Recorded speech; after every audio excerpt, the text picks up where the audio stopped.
তোমার দিব্যি দিয়ে বলছি 200 টাকা ক্যাশ দেবো, তোমার মাথা ছেড়ে বললাম 200 টাকা ক্যাশ দেবো, তোমাকে 3টে কোশ্চেন করবো, তিনটে ঠিক দিতে হবে উত্তর। ধরো তোমার বয়স এখন 24 বছর, তুমি যেই সালে জন্মেছো তার থেকে 2 বছর আগে তুমি যে জন্মালে তোমার এখন বর্তমানে বয়স কত হতো? 26। এটা ধরে নাও তুমি একটা রেস করছো দৌড়ে, একজন সেকেন্ড আছে, তুমি তাকে যদি ক্রস করে এগিয়ে যাও তাহলে তুমি কত নম্বর হবে? ফার্স্ট হবো। এইগুলো কোনো প্রশ্ন? এতে মানে কেউ সেকেন্ড আছে তাকে তুমি ক্রস করে এগিয়ে গেলে তাহলে তুমি ফার্স্ট হয়ে গেলে, তাই তো?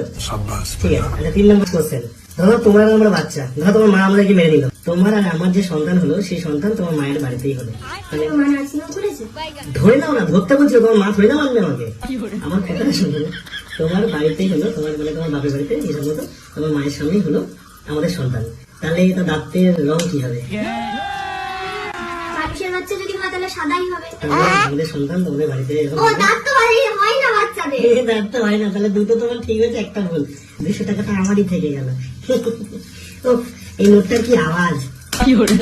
এই ছুঁড়ে মেরে দেবো। ঠিক আছে, সবাই এখান থেকে। তুমি হেরে গেছো, 200 টাকা চোখের সামনে থেকে চলে গেল, তোমার মাথা চেয়ে ভালো লাগছে না কিন্তু আমার। বলছে সেকেন্ড থেকে পাস হয়ে যাবে।